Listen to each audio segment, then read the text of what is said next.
Esta clase es de ventilación natural. Bueno, estos son los contenidos.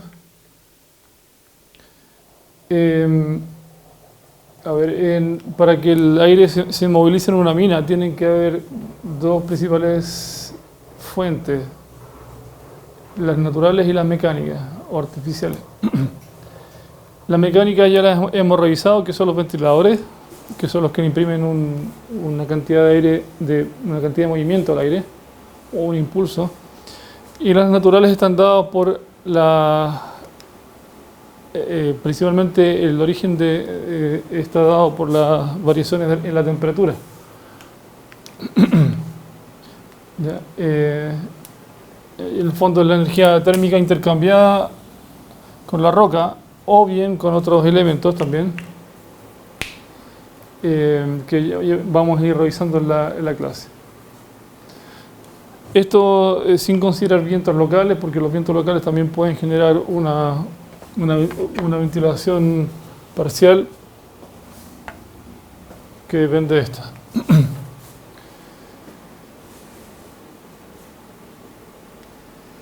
Bueno, en alguna mina este intercambio de energía puede vencer las pérdidas por fricción y choque, lo que puede inducir y mantener una corriente permanente. En la pequeña minería podemos inclusive identificar que la ventilación natural puede ser a veces la única fuente de ventilación. Minería pequeña y muchas veces artesanal, gran parte del tiempo. No hay que desmerecer que hay pequeña minería que tiene buenos sistemas de ventilación. En mecánica me refiero. Vamos a revisar que históricamente, antes de que existiera la ventilación forzada, la ventilación natural era el único medio de acceder a las minas, y para poder profundizarse un poco más, lo que hacían era insuflar aire de alguna manera. Por ejemplo, aquí vemos cómo a través de unos biombos, esto es del Remetálica del siglo XVI, de Agrícola, que es el autor, y relata los medios que se ocupaban antiguamente para esto. Antes de la perforación y tronadura, tenemos que pensar que la forma de explotar las minas muchas veces era sencillamente se colocaba aquí una pira que se encendía, se calentaba la roca, y lo que hacía, esto obviamente provocaba una gran cantidad de humo que iba saliendo. Aquí entraba el aire fresco. Y para fragmentar la roca lo que se hacía era generar un choque térmico, donde un viejito iba con un balde con agua y la derramaba sobre la roca caliente, y esto provoca el shock térmico de la roca y se fracturaba. Con eso era mucho más fácil quebrarla. Obviamente estas personas tenían una corta vida, puesto que tenían que andar una buena cantidad de metros en un ambiente muy tóxico. Entonces la profundidad de la mina no podía ser mucho, porque tenía la limitante que el máximo que se podía alcanzar en una frente ciega era solamente la resistencia que podían dar estos viejitos antes de que se murieran o pudieran completar la faena. Posteriormente, en la minería del carbón se empezó a utilizar un principio que era el uso de chimeneas. De ahí el origen de por qué se llaman chimeneas estas. Y lo que hacían era que, a medida que se profundizaba la mina, se iban colocando hogueras que provocaban un tiraje. El aire caliente asciende por los ductos, y el aire al fresco es obligado a entrar para alimentar la hoguera y que ésta salga como aire caliente por las chimeneas. Todavía quedan algunas chimeneas de este tipo en los campos de Escocia y de Inglaterra. ¿Ya? Estas minas tampoco podían alcanzar demasiada profundidad, no más allá de 300 o 400 metros, lo cual era bastante para la época. Y después, a mediados fines del siglo XIX, se desarrollan los primeros ventiladores centrífugos y con eso se pueden alcanzar profundidades mayores.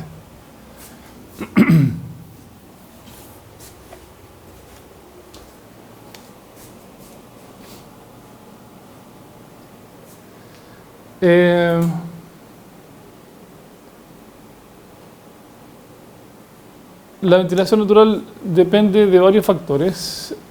Uno de ellos, vamos a resumir, existen tres mecanismos principales de generación de ventilación natural. Están dados por tres mecanismos de generación también de calor al interior de la mina, principalmente. Uno es la diferencia térmica entre la roca en el interior y el exterior. Ya, al interior de la mina tenemos una fuente de calor que son los equipos, o sea, perdón, son los en la roca naturalmente. Vamos a suponer una galería aquí y una chimenea. Siempre para que haya circulación tiene que haber una entrada y una salida. Eso es un principio básico.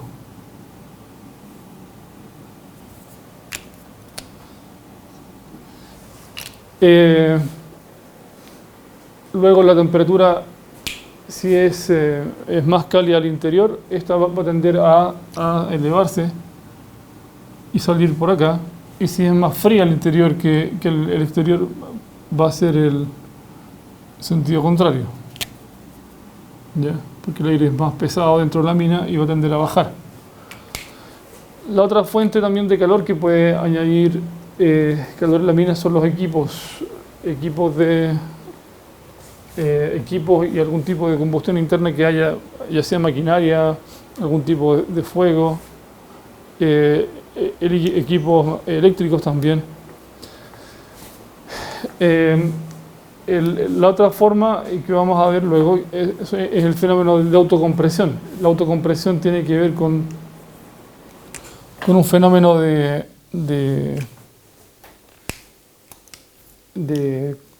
compresión de la columna de aire que está sobre una de las entradas. ¿Ya? La autocompresión se define como, a ver si lo tengo aquí.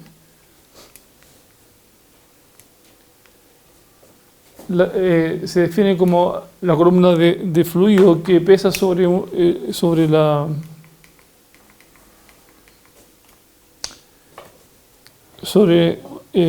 la columna entrante de aire. Cuando ésta supera los 450 metros, entonces empiezan a producirse fenómenos de autocompresión dentro de la columna en la parte del fondo. Como es un proceso compresivo, este es un proceso exotérmico, libera calor, pero ese calor no puede ser absorbido por las paredes porque ya están calientes o a una temperatura similar, así que se puede considerar un proceso diabático.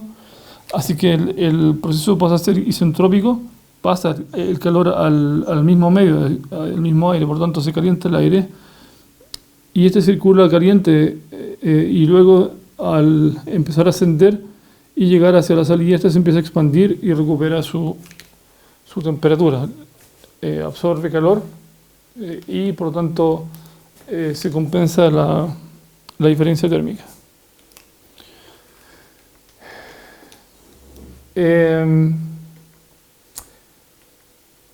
En cuanto a las temperaturas, estas son estacionales, como vemos en la gráfica de Hartmann, está aquí. Esta gráfica explica un poquito el tema de las temperaturas estacionales y la diferencia térmica entre el interior y el exterior. En un lugar donde tenemos marcadamente ciclos de invierno y verano, suponemos que esta es una entrada, el fondo y la salida. Si ambas cotas están a la misma altura, o sea, perdón, las cotas de entrada y salida están a la misma cota, entonces estas columnas son prácticamente iguales y para que pueda haber un flujo tiene que haber una inducción del flujo en un sentido. Por ejemplo, baja un skip acá y esto ya induce el flujo para que vaya hacia allá y salga por acá. Si si las cotas están a diferentes nivel de entrada y salida, entonces en invierno podemos suponer que la temperatura interna es mayor que la temperatura afuera.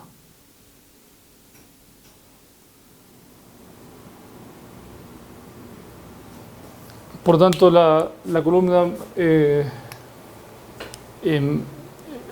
más pesada sería esta de acá, porque sumaría, entre comillas, un tramo más frío que este de aquí, más el tramo más caliente que está dentro de la mina. Y esta es todo más caliente, por lo tanto esta es más liviana y esta es un poco más pesada. Por lo tanto el flujo se induce en invierno de derecha a izquierda. Si estamos en el verano, la temperatura externa es mayor que la del interior. El aire de afuera va a ser más liviano, por lo tanto la columna interna va a ser más caliente más fría que la externa. Por lo tanto el flujo va a tender a circular desde la columna más pesada hacia la más liviana. ¿Ya? Bueno, este caso es el mismo, solamente que es más extremo. Estas son dos columnas completamente distintas en temperatura. ¿Ya? Entonces ese es más o menos el sentido que uno puede encontrar en la realidad. Si uno va a terreno, a una mina que solo tiene ventilación natural, puede encontrar esta variación. Ahora, importante es que esta variación también se produce durante el día. Si yo tengo por ejemplo, en invierno, tengo que la temperatura externa es más fría en la mañana, pero a mediodía o en la tarde ya es suficientemente caliente, tal que la temperatura interna puede ser más fría que la de afuera, entonces el flujo se puede invertir. O por ejemplo en primavera, esto suele pasar bastante en la mañana o en la madrugada, el aire se enfría mucho y pasa a ser más frío que el interior, pero en la mañana ya se empieza a calentar con el sol el aire externo y pasa a ser más cálido el de afuera. Por tanto, hay una inversión del flujo a media mañana, por ejemplo, que es muy típico de encontrar.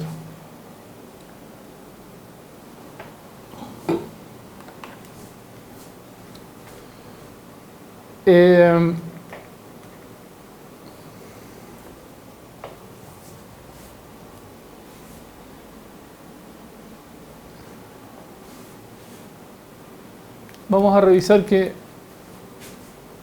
aunque esto lo vimos en la sección de cálculos de caudal, estimaciones de caudal, esta es una gráfica de la mina Creighton, más o menos del año 2010, debe ser esto 2011, más o menos, aproximadamente. Estos son los niveles en pies. Ya, estos son más o menos 2.200 metros, son 7.400 pies.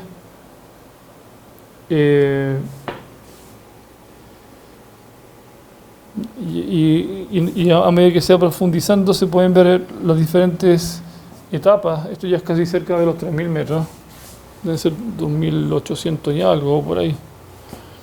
¿Ya? Aquí corresponde cada tramo. Entonces vamos a ver que a medida que nos profundizamos se incrementa lo que es la autocompresión como el mayor aporte de calor. Esto se cuantifica en kilowatts de calor. Esto sería autocompresión. Lo que sería energía geotérmica por el calentamiento en profundidad. ¿Ya? La energía geotérmica, acordémonos que son 3 grados, entre 1 y 3 grados Celsius cada 100 metros. ¿Ya?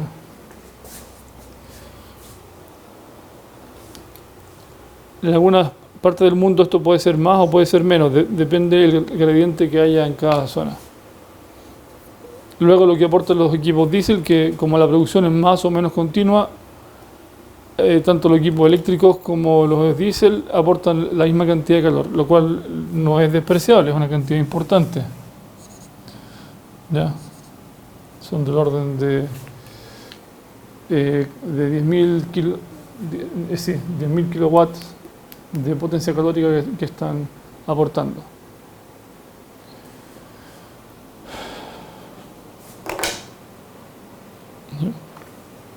Entonces, esto obedece a cada mina en cada localidad del mundo. Esto va a ir variando de un lugar a otro. Pero esto ya solo puede inducir una diferencia o una ventilación natural.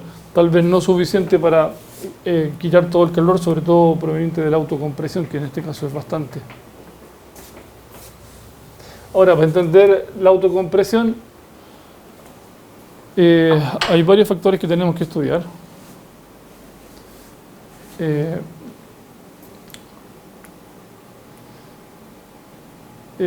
Si tomamos el caso de una mina ideal, vamos a suponer que no existen inicialmente, vamos a hacer un análisis gravimétrico de las columnas. No existe pérdida de fricción ni de choque, idealmente. La energía cinética no tendrá importancia, los procesos en el interior de las minas son adiabáticos, es decir, no hay intercambio de calor con las paredes, solo estamos hablando de autocompresión, es decir, compresión solo de la columna. Ahora entrega de calor en la explotación de la mina por el laboreo que se va profundizando. No existe evaporación ni se agregan gases al aire, esto porque modifica la entalpía del aire, es decir, si agregamos humedad, aumenta la capacidad de transportar calor, por ejemplo. Y la presión atmosférica es la misma en los dos brocales de los piques. ¿Ya? Entonces, esto se resume como que el aire sigue un ciclo termodinámico que está dado por el punto 1 al 2, que sería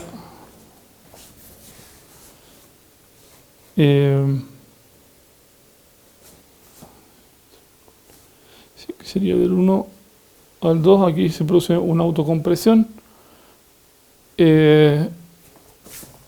donde hay una modificación en la presión inicial hasta la final. Luego, interiormente hay una expansión del volumen dentro, a medida que se va movilizando el aire, hasta el punto 3. De aquí, esto es lo que provoca en cierta medida la cantidad de movimiento. Luego del punto 3 al punto 4, en realidad aquí hay un 4', vamos a llamarle 4', que sería este punto acá, que es un punto en el cual se empiezan a igualar, aquí ya empieza la igualación de presiones y de densidades, porque aquí hay un cambio en la densidad del aire en 1 aumenta, se reduce el volumen y aumenta levemente la velocidad. ¿Ya? Y luego aquí va a producirse una igualación de las presiones a nivel atmosférico. En las cercanías del brocal aquí ya se iguala temperatura, densidad, presión, todo. Y en este caso se igualan los volúmenes completamente, puesto que se produce una igualación de presiones a nivel atmosférico. Este proceso está explicado aquí. Y todo está envolvente en lo que se llama el trabajo de la ventilación natural, que inicialmente es esta idealización que aparece acá, pero en la realidad es bastante más pequeño en la realidad, porque sí hay pérdidas de carga, sí hay rozamiento, sí hay intercambio de calor, aunque es poco con las paredes, entonces eso se ve reducido a esta figura de aquí. ¿Okay? Y generalmente esta presión de ventilación natural pasa a ser una línea que, bueno, uno podría fijar como fija, ¿ya? Podría trabajarlo como fija, pero generalmente cuando hay variables que van cambiando, como la cantidad de calor que aportan los equipos diésel, la variación entre el día y la noche, o estacional, o entre invierno y verano, esto hace que esta línea suba o baje un poco más, dependiendo de dónde esté. Entonces, el caudal que nos va a aportar esto es un caudal fijo. Va a ser el Q sub n, caudal de ventilación natural. Obviamente sometido a los cambios que tenga la ventilación natural.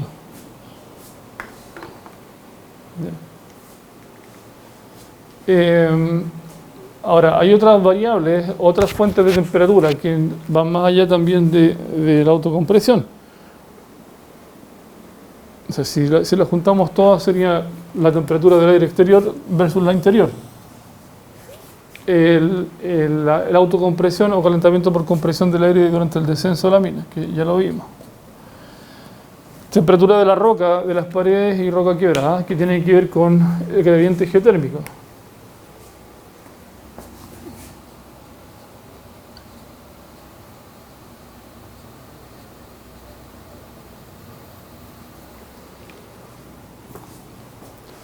Otros procesos endotérmicos, que quiere decir que absorben calor, por ejemplo. Un ejemplo de esto es cuando se libera agua, vapor de agua. ¿Ya? Por ejemplo, uno puede liberar vapor de agua para bajar el nivel o el calor que hay en la atmósfera, o por ejemplo como una cortina de agua para evitar que se distribuya el polvo o los gases, es lo que le llaman neblina seca.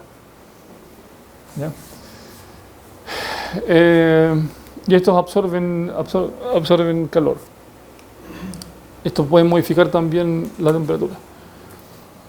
Luego procesos exotérmicos, como los que ya hemos visto, bueno, los equipos diésel producen son procesos exotérmicos, algunos equipos eléctricos también, ya, baterías, por ejemplo. Por ejemplo, lo que son la carbonatación de las rocas, por ejemplo, de tipo carbonatos, en contacto con la atmósfera se oxidan, liberan CO2, por ejemplo, y pueden liberar cantidades de calor pequeñas.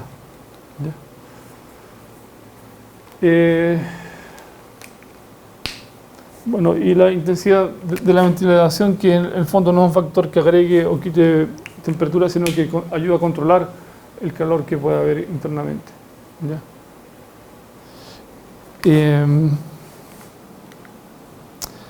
Otro factor importante que no hemos mencionado también acá, pero esto es aparte, es que los vientos locales también son muy importantes a la hora de definir la ventilación natural. Por ejemplo, Chile está ubicado en una franja donde los vientos regionales vienen desde el suroeste y van hacia el noreste. En este marco tenemos que, si yo tengo una mina que está ubicada en esta parte,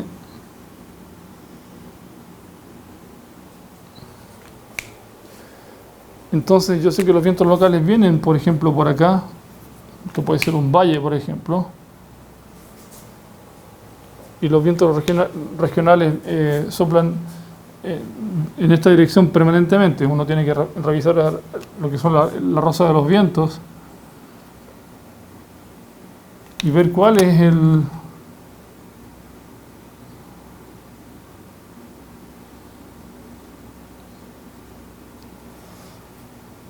cuáles son las direcciones preferenciales, y muchas veces en base a esto revisar y estudiar la ventilación natural. Entonces, si yo veo que vienen los vientos por acá, estoy seguro que aunque yo tenga una ventilación natural que, por ejemplo, en verano podría favorecer esta dirección, tal vez choque con los vientos locales y haga que finalmente salga en dirección opuesta. así ya, dependiendo de la hora a la que soplan los vientos, etcétera. Entonces, por ejemplo, esto podría favorecer que mi ventilación sea en este sentido. Si, por ejemplo, estoy ubicado al otro lado del cerro, por ejemplo, tendría que hacer lo contrario. Si el aire pasa por aquí, esto va a producir un tiraje, entonces va a producir que el aire vaya hacia allá, ascienda. ¿Ok?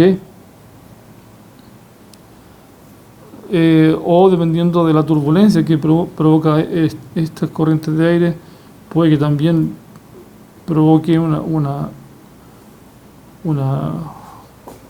corriente de succión hacia acá también. Eso depende, hay que estudiarlo palmo a palmo, es decir, mina a mina. No se puede generalizar. Es un estudio que hay que hacer localmente.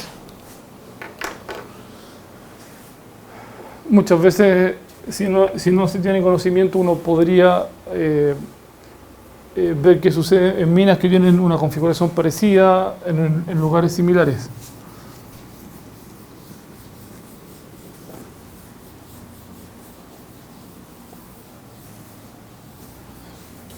Ahora, ¿cómo se cuantifica la ventilación natural? Hay varios métodos. Bueno, hay los métodos hidrostáticos de cálculo de la ventilación natural, por ejemplo este de aquí, que lo que nos dice es que dependiendo de la longitud de los pozos, de la altura y las densidades que hay en cada uno de los brocales, ¿ya? De la densidad del aire de entrada y salida, no hay que medirlo exactamente en la boca, sino que medirlo un poco más abajo, ¿ya? La densidad de la entrada, por ejemplo, sí se puede medir aquí, pero si yo quisiera medir en la densidad del aire que está saliendo, ojalá pudiera ser medido más o menos abajo, no al fondo, sino que unos cuantos metros, para poder registrar variaciones, puesto que la densidad, lo más probable es que justo aquí la salida ya sea casi la atmosférica. Entonces no vamos a detectar el aire más dilatado. ¿Ya? La idea es que podamos detectar el aire más caliente y dilatado a una cierta distancia, unos pocos metros. Depende de las dimensiones de los pozos.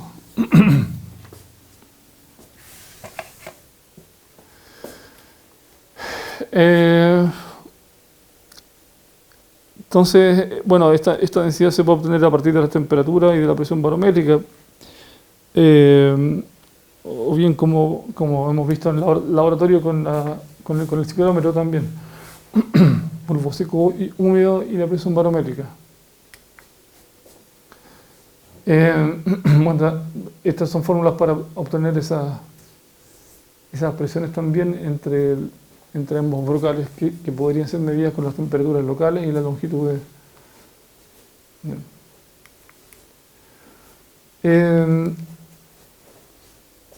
Otra forma también es estimando la resistencia,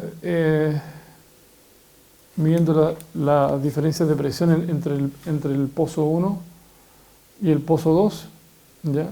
A nivel absoluto como presiones barométricas, y estimar la resistencia de ambos, más medir el caudal de entrada y el de salida. ¿Por qué el de entrada y salida? Porque no van a ser el mismo generalmente. Hay una diferencia dada por la dilatación volumétrica y más, bueno, si hay fugas en otros medios, por ejemplo, tramos antiguos de minas que den a otra parte, podrían también ser imprecisas. ¿Ya? Bueno, si los enganches no están ubicados, o sea, los brocales no están ubicados al mismo nivel, hay que introducir una corrección en el peso de la columna aérea entre los niveles. ¿Ya? Entonces se corrige la fórmula dependiendo de la diferencia de los enganches. Hay otro método que consiste en instalar un tabique con una puerta en una galería. Vamos a suponer que hay una configuración como esta.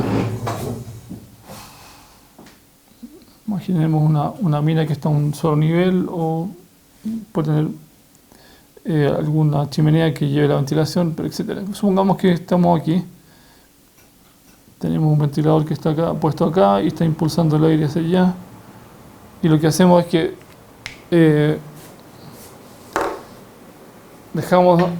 se apaga el ventilador y se mide la diferencia de presión cerrando la puerta, un portón de ventilación, se mide la diferencia de presión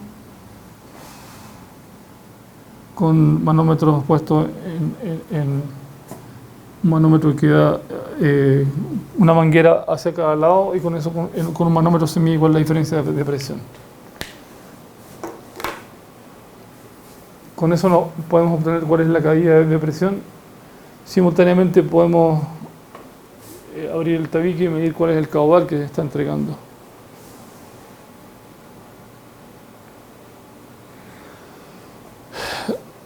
Ahora, en cuanto al diseño,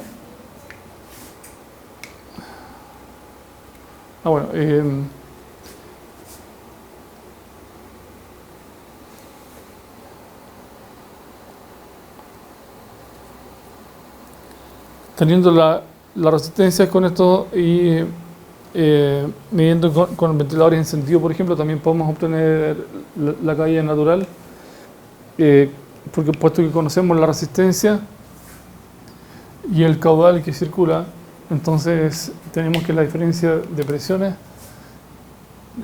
dado por el ventilador se ve modificado con la curva de la ventilación natural. Esta debería, teniendo la resistencia R y midiendo las caídas de presión, se puede obtener también separadamente, ¿ya? Como una forma de complementar y comparar estos dos diferentes métodos.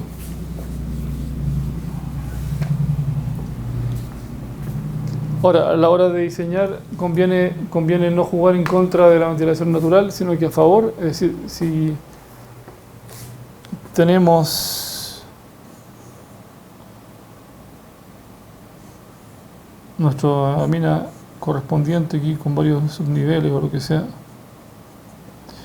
tenemos por ejemplo que el ventilador está puesto aquí arriba, la idea es tratar de jugar a favor de la ventilación natural y no en contra, porque si no va a ser energía que vamos a estar perdiendo, tomando en consideración esta misma fórmula.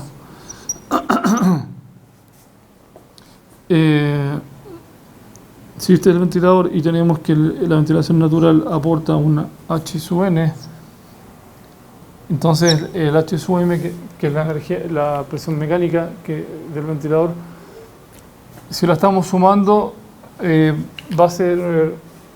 va a incrementar la presión, pero si estamos jugando en contra, va a ser al revés, ¿ya? Vamos a tener que estar pagando constantemente una energía adicional por esa ventilación natural. Así que la idea es que desde un comienzo sea diseñado ambas sistemas en forma concordante, ¿ya? Y ojalá también sinérgica en cierto modo. Ya. Listo. Ya, esa es la primera clase.